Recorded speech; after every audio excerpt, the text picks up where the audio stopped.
excited to have Simo here from Aave Labs. Simo, how you doing? Hey, thank you, Eric, for inviting me. It's a pleasure to be here. Yeah, so this is like I mentioned, episode 8 of what we call this new series called The Vault. Previously, we've talked to a lot of people in the team, and last episode we had was actually with David, our co-founder, talking about the Babe research paper. So yeah, just really excited to actually do this one here with Aave. I know we had an announcement with you guys at the end of the year, that we'd be working together, and so that was really exciting. But today we're going to tackle some important questions when it comes to DeFi, and I think you guys are definitely the go-to place to ask these kind of questions. And we'll be talking about what's going to be coming next on chain for lending, and looking at how your protocol evolves. We know that there's V3, V4 to talk about. So yeah, just really excited to talk about these topics with you. Yeah, no, I'm happy to dive into that. V4 is coming. V3 is going very well. So happy to chat about V3 and V4. But obviously, the thing that I'm more excited about is the Bitcoin coming into DeFi. It's something that I've been waiting for. I would say a decade now. So Man, it's time to do it. yeah, you're a patient man waiting a decade. Yeah. So yeah, obviously we'll be talking about how DeFi is changing everything fundamentally, and we will be talking about Bitcoin, obviously. But before we do that, I'm gonna try to introduce you, but go ahead and fully introduce yourself to the audience. So I know that you lead protocol growth over at Aave Labs. You've been there, I think, since October, and I kind of want to ask you about how that journey has been, and how have you felt there at Aave Labs. So yeah, if you could just kind of give us a little bit of your background and then just your experience so far. Yeah, sure. So, my background is, I started my crypto adventure as a Bitcoin maxi, and and then I covered many roles in different companies within crypto space, covering from investment role to growth role. And yeah, I've been leading the growth in of the protocol in Aave Labs since October. Yeah, the theme is great. The founder is incredible. So, and I am really impressed about his motivation and energy that every day let's say. Uh, Transmits to all of us in the team. Yeah. There are a lot of things going on in Aave in terms of growth. You have so many ways that you can and ideas that you can transform into reality in Aave. And yeah, we have been exploring this since October with V3, and now we are almost ready for V4. So happy to chat about all these opportunities here. Yeah, I saw you make a post a couple days ago about Stanley, and just like how he's different than other founders that and team leaders that you've seen in the space. Maybe you can. I know you spoke a little bit about when I will make some different, but tell us a little bit more if you can. Yeah, he is always there. So he's like on top of everything that is happening into the protocol, and he's reading every support ticket that we receive. He is on top of any product that we have been working on, any like deal that we are working on. So he's, I don't know how he can do that, but it's incredible. And the thing is that I have been in DeFi since before DeFi, and the thing is that the founders often leave their protocol. Maybe they do other stuffs, or they do another ICO, or they do other things. While Stani, has always been like from Eatland to Aave, like leading this protocol, and yeah, I think it's very inspiring for the people that is around him. That's true. Like he is. If you think about it, that's not something that happens very often where they stay, for this long. Usually, you will see either something else that gets their attention, or they just decide to leave for X reasons. So yeah, that is very different here in the space. It's not very common. Yeah, yeah. So I wanted to obviously kind of set the stage here. We know that DeFi works. We know how successful Aave has been. Obviously it does work. What you guys are doing, and I would say right now the most successful thing is probably Ethereum, right? Like that's where all the lending takes place, and it's one of the bigger assets. But how do we get to that biggest asset? That's kind of like that the red herring here. That it's been sitting there for such a long time. You mentioned you've been waiting 10 years for Bitcoin to actually be able to participate in them. How do we get to that point? I know that we have a few different versions of Bitcoin. Being able to be used. We have the WBTC, CBBTC. How can we start kind of changing that focus, in your opinion? Yeah, Bitcoin is like 1.4 trillion of market cap, while Ethereum is like around 245 billion. So it's like almost six times Ethereum.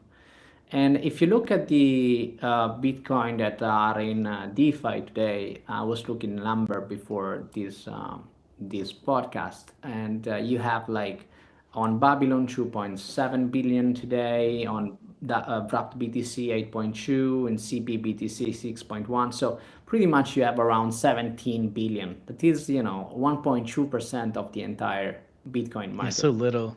So it's really nothing, And the thing that I can tell you is that if you, for example, look at wrapped BTC and CBBTC, 30% for CBBTC and 34% of wrapped BTC of the entire supply are deposited in Aave. So one Bitcoin out of three, one wrapped Bitcoin out of three is in Aave, basically. And the usage that people are doing with the Bitcoin today is mostly just depositing Bitcoin wrapped into Aave and take out loans in the form of stable coins, primarily USDC and USDT. So this is like how people are using like the BTC versions, the wrapped BTC versions. So what we can do and what we want to do actually is that with Aave, we want to support assets that are going beyond Ethereum. So, and we started to do this like with the gold, for example. There is Tether Gold, there is Paxos Gold. So, gold assets that can be tokenized and be on Ethereum. But we want to do like even the next level, like having native Bitcoin as collateral. So having a native Bitcoin as collateral means that it's kind of and use Aave to take out a loan is similar to say that you can take out a loan with a bar of gold that you have in your safe at home. And this Yeah. is like mind blowing to me because Bitcoin is like the digital gold, and is the digital gold for us. But I assume that it will be the digital gold for the AI as well. So, and the thing that you can take out a loan without having any counterparty risk, such as the wrapped version of that, I think is unbelievable useful. And so we are giving this utility to this asset that is like sitting there without too much liquidity. Like even if you look at the DEX that are on Bitcoin mainnet, it's basically zero liquidity. So there's nothing to do with Bitcoin. They tried many things, but almost all of them were unsuccessful in terms of like creating a utility with Bitcoin. And so, yeah, what we are doing here with Aave together with you, with Babylon, is to make the digital gold finally accessible to as collateral to take out a loan and give utility to this asset that utility today doesn't have. Yeah, it's actually pretty neat just to be able to tap into that, right? Because it's our belief that just so many people aren't participating because they don't want to give up that custody. They don't trust, being able to do that. So we do think that being able to do things natively can be a game changer. It can be, what actually allows it to be more than 1.2%, like you were mentioning earlier, to actually allow more Bitcoin to come in. And I did want to ask you, you said you've been in this space for a long time. What do you think, besides, what Babylon has built to try to do this natively, what do you think has changed from, the early DeFi to where we're at right now, where we're starting to see people wanting to use Bitcoin? Because I think it is something that people are kind of clamoring for. Yeah, no, a lot, a lot. I mean, if you think about Aave, everything started with Eatland. That was a peer-to-peer version where you were like submitting an intent. Let's say I want to have this loan on this asset, this APY, and this like duration, and then you have to wait. Someone coming and match your order. Uh, then we shifted basically to the pool model, and it's basically. Aave V3 today is based on the pool model that allow to have a very easy way to take out loans. So you go there, you deposit asset, take out the loans, very easy. And and Aave grew a lot. Aave grew a lot uh, for several reasons. In my opinion, the main one have been the branding. So we built like a very solid brand over time based on security, and people see Aave as kind of the safe haven in terms of lending market. So when you need to have some yield on top of your stables and you don't want to have any risk, you deposit into Aave. And this allowed us to have a very deep liquidity, and this deep liquidity is obviously someone that attract then a lot of LP that could be interested to deposit some funds or borrow some funds. But I think the most interesting change that I saw over time is that when Itland was out, I remember I was there with, and basically a bunch of degen were using Itland, just Yeah. a bunch of us like trying stuffs, and then there was the the airdrop period where everyone was like trying everything to get the airdrop and become rich with the airdrop of Uniswap or any others. Um, but today, if you look today, Aave is became a very professional venue. So we have a lot of like institutional investors that connect their trading desk to Aave. So we have several trading desks that are connected to Aave. We have hedge funds. We have market makers, professional market makers that are connected to Aave. So this shift in the let's say in the capital has been very impressive to me. So most of the capital that are deposited into Aave right now are coming from asset manager or institutional desk. I was going to ask you what is some of the things that you guys are doing to, provide security. But if you're having institutions come on board, that means you have to do things a certain way. They're just not going to go to anyone. So I know that you guys have to do a lot of things in the background to make sure that these different institutions feel secure, feel safe in order to be able to use you. Yeah, no, exactly. Security is like the number one priority of the company in any time. So we can build like a new version of the protocol, we can build a new product, but it doesn't matter. So security is like the first thing in the list, and it will always be. And that's the reason why Aave is where it is. So right now, to give you some number, Aave is so it's four times our competitor. So we have like 56% of all the active loans in DeFi, including like Solana and other chains. Any lending market that you can think about it, like 56% of all the active loans are done through Aave today. That's really insane. It's awesome to show, that much exposure. Like you guys are just everywhere. That's really great. I was gonna ask you, like, you came on board. Aave was already successful when you came on board. You're growing the protocol. Just where you're sitting at, tell me like your experience. Is there pressure like to keep growing, or is it easier because you're so big?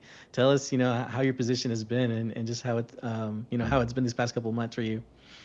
Yeah, no, absolutely. There is pressure to grow. We need to grow. We need always to grow. So, yeah, if you read like one of the latest actually post from Stani, it was actually saying, we have like almost 50% of our DeFi TVL, but if you compare the DeFi TVL with like the mortgage industry or the traditional finance industry, is like a tremendous small piece of the entire cake. And so Yeah. that's the thing that motivates us to continue to push forward. And we need definitely to push and consolidate even more our position in DeFi. But we are also thinking a lot about how to expand, besides crypto, because that is the way, to let's say to make the real step of growth. And yeah, so basically my day to day is speaking with a lot of parties. And if you want to grow up, you need you have two main elements actually. So one is that assets. So you need to have solid assets that people want to use it. And the second, you need to have users, and Mhm. users can be institutional investors, or users can come through integrations. Integrations can be like crypto integrations, or can be like fintech or banking integrations, Mhm. something like more TradFi oriented. And these are all the partnerships that we have been working on and cooking. Do you see things expanding or shifting? Like, you're mentioning kind of like banks, institutions. Do you see what's traditionally been, where the focus is on shifting, or do you think it's just expanding and getting bigger and bigger? Oh yeah, no, it's definitely expanding. So we are seeing a lot of interest from starting from the fintechs and neobanks and these companies that have a Hmm. more, let's say, digital approach than the traditional Yeah. ones. So they will be definitely the first one to explore DeFi as underlying. But our vision is that Aave needs to become the backbone of the entire financial system. So this is like what we want to be, and this means that we want to expand our focus besides like the crypto assets. And this means like, for example, solar panels, energy, GPU, so, and all these kind of assets that could potentially be listed as collateral. Hmm. We are definitely interested to do that. And we are already speaking with like parties that are working in that direction. And you can work in that direction in two ways. One, for example, you can create an yield-bearing stablecoin, similar to what Ethena, for example, created for the funding arbitrage strategy.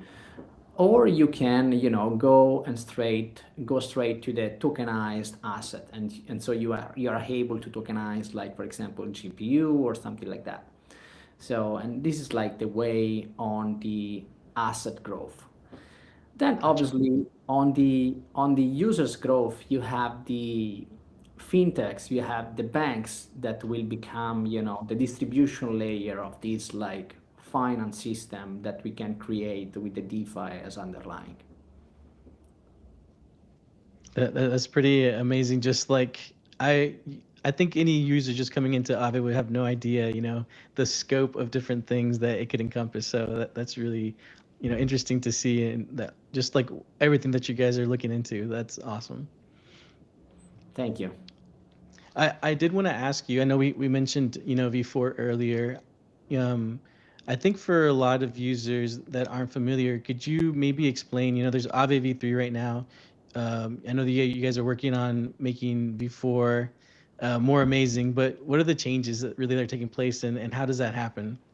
Yeah, yeah, absolutely. So V3 is the current version of Aave. So and V3 is deployed in many networks, and V3 has one collateral pool market. So it means that there is a collateral pool of assets, and if your asset is listed in the collateral pool, you can use that asset as collateral. You can borrow, like for example, stables or other assets. But it's a Yeah. one risk adjusted market for each network, basically. With V4, the things are gonna be a little bit different in the sense that you have the concept of hubs and spokes, and the hubs are give us the possibility to have different level of risk profile. So this means that, for example, in Ethereum, the plan is to start with three hubs. So one that is going to be called the Prime Hub, one Core Hub, and one Plus Hub. So on each hub will have its own list of assets available as collateral. And this means that you will have, as a user, as LP, different risk profiles possibility that you can be exposed, so that you can choose like in which one you want to tap your liquidity into that.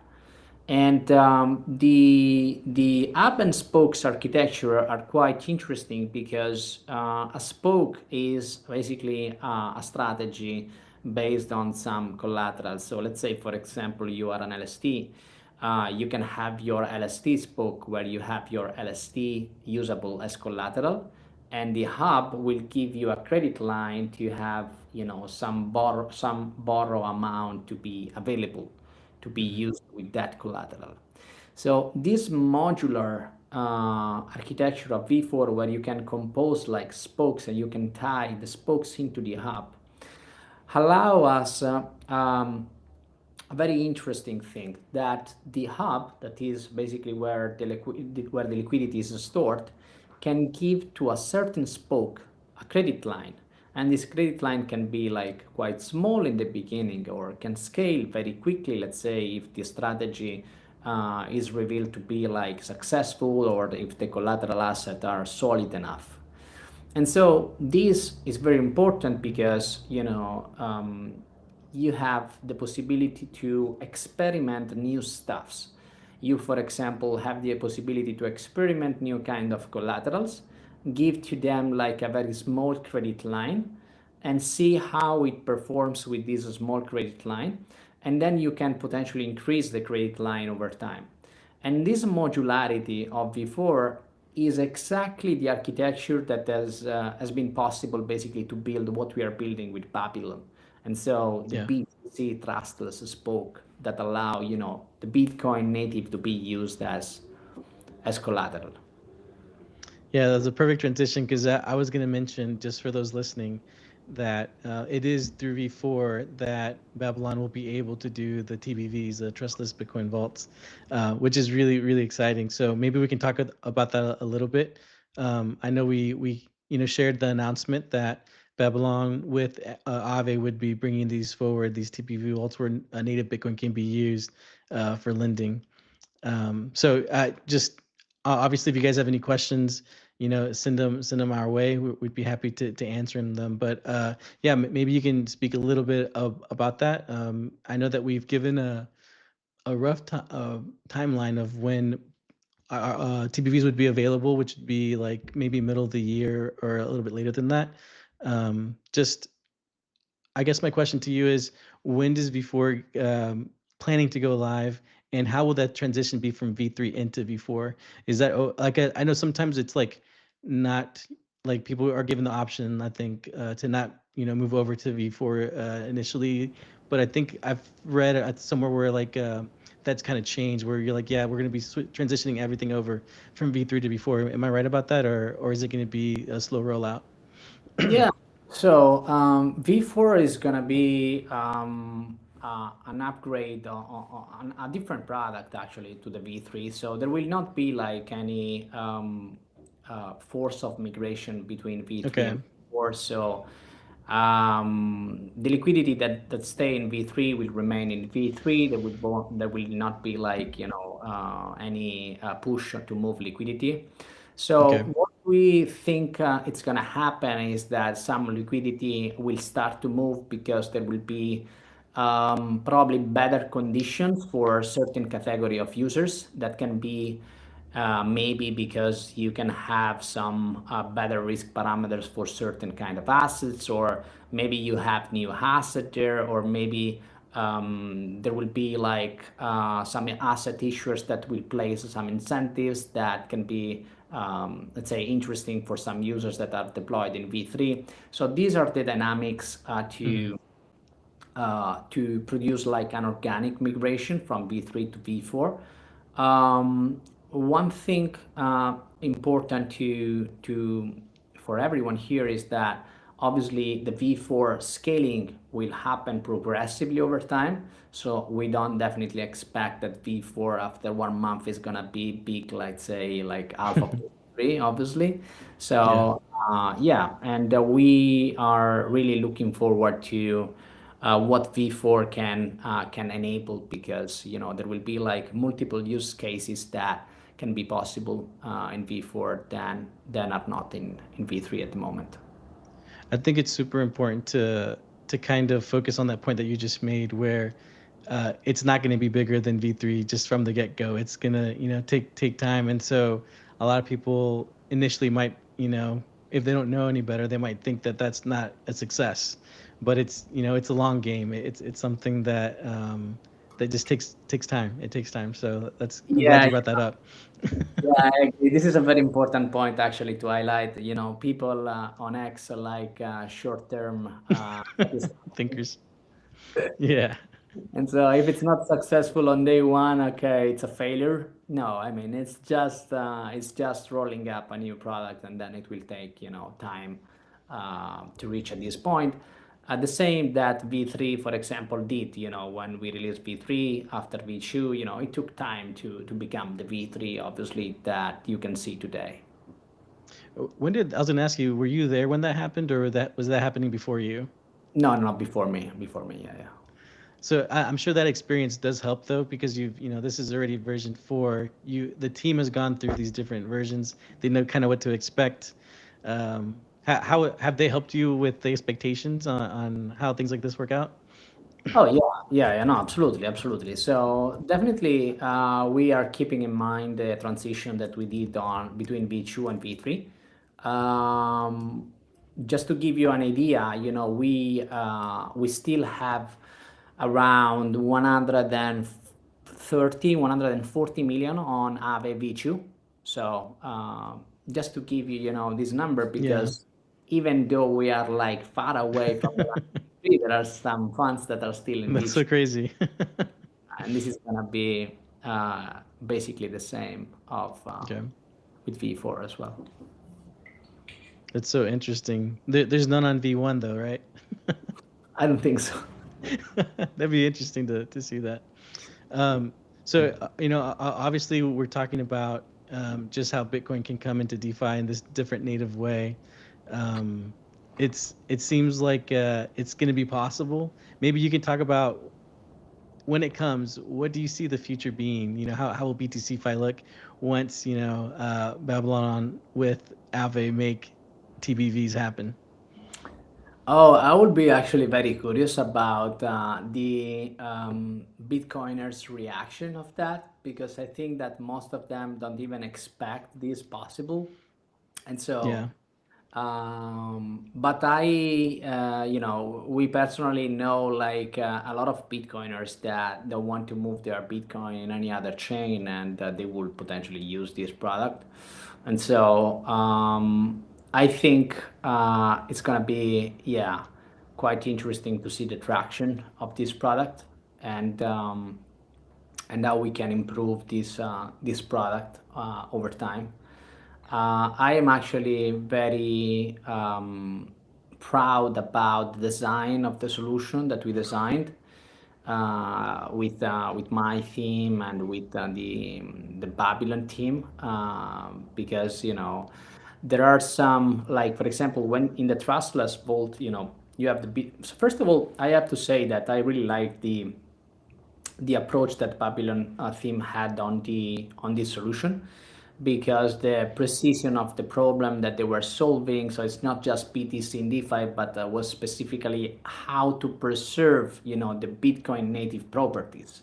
This is the thing. Yeah. And so everything is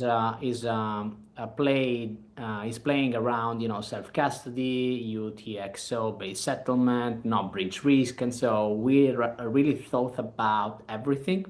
And the hard problem that was left to solve was about the liquidation, because when a position needs to be liquidated in Aave, the collateral can be instantly delivered on chain, like an ERC20, because the actual BTC redemption has a 3-day settlement window.